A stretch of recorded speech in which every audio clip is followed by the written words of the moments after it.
जय हिंद। आइए आज हम लोग देखिए इस वीडियो में समझते हैं यानी कि निमोनिया के बारे में। देखिए निमोनिया जो भी होता है यह भी एक प्रकार का संक्रामक रोग है। देखिए यह जो भी है यह क्लास 12 वालों के लिए यह निमोनिया जो है काफ़ी ज़्यादा इम्पोर्टेंट टॉपिक है। यानी कि इससे जो है हर साल एक न एक टॉपिक में पूछता ही रहता है यानी कि बोर्ड एग्जाम में। तो फिर यह जो है कहने का मतलब सबसे पहले तो यह एक प्रकार का गंभीर रोग है।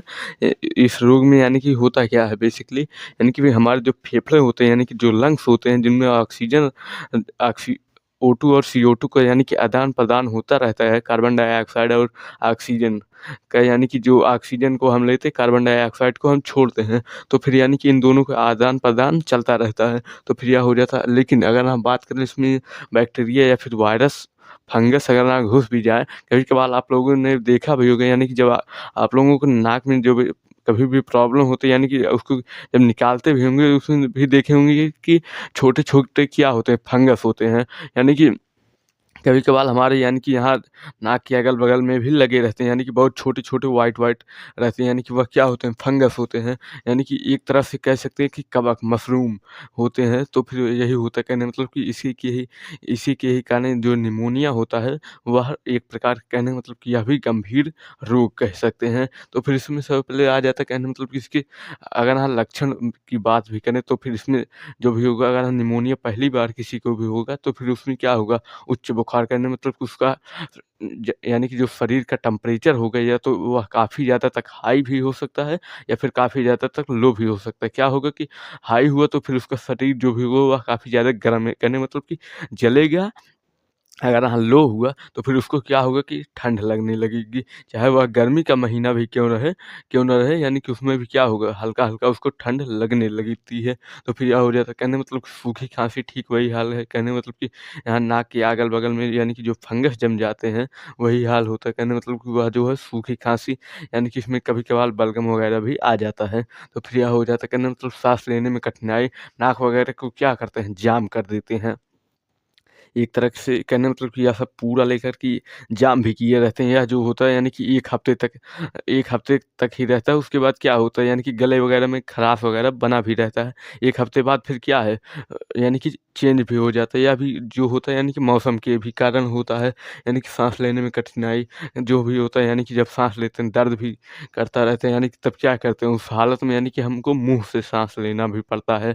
या हो जाता है, कहने का मतलब कि इसमें क्या होती है, इसमें भी थकान आ जाती है, कमज़ोरी आ जाती है शरीर में।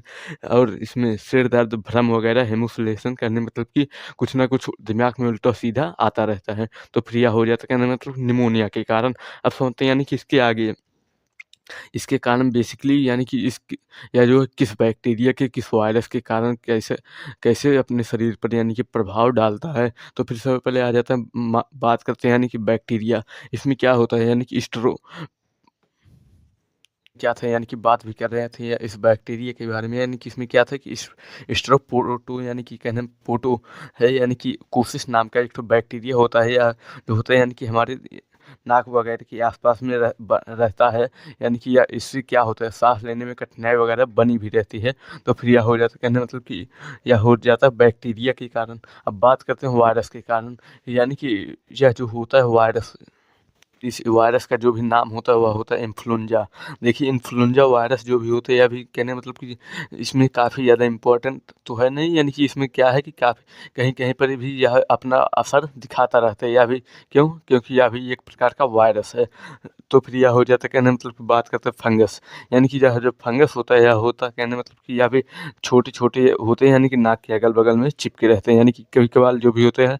और बालों वगैरह में भी, यानी कि जिसको आप लोग डैंड्रफ कहते हैं, वह भी क्या है, एक प्रकार के फंगस है, यानी कि कवक है, मशरूम है, यानी कि वहाँ पर भी निकल भी आते हैं। तो फिर यह हो जाता है, कहने मतलब फंगस नाम जो भी होगा, कहने मतलब कि वह हो जाता है प्नेमोसिस्टिस, यानी कि यह जो है फंगस का नाम भी है।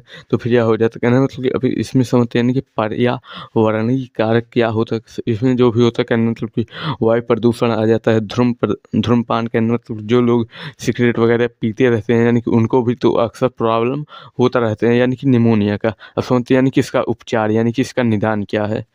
ये जो तो कहने मतलब आप समझते हैं यानी कि इसको उपचार, तो फिर सबसे पहले एंटीबायोटिक कहने मतलब कि इसमें जो भी एंटीबायोटिक दवाएँ होती हैं, वो बैक्टीरिया को भी नष्ट कर देती हैं। यानी कि इसमें एंटीबायोटिक दवा, एंटीवायरल दवा या जो भी होता है या वायरस से लड़ती है, तो फिर यह हो जाता है। और फंगल यानी कि यह जो दवा होती है यह फंगस का यानी कि सफाया करने में भी काम आती है।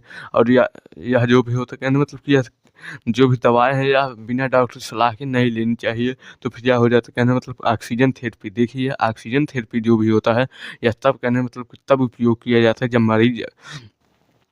मरीज के फेफड़ों में उतनी ताकत नहीं रह जाती, यानी कि वह ऑक्सीजन को यानी कि फेफड़ा जो भी है फे बाहर भी दे दे सके और यानी कि अंदर भी ग्रहण कर सके।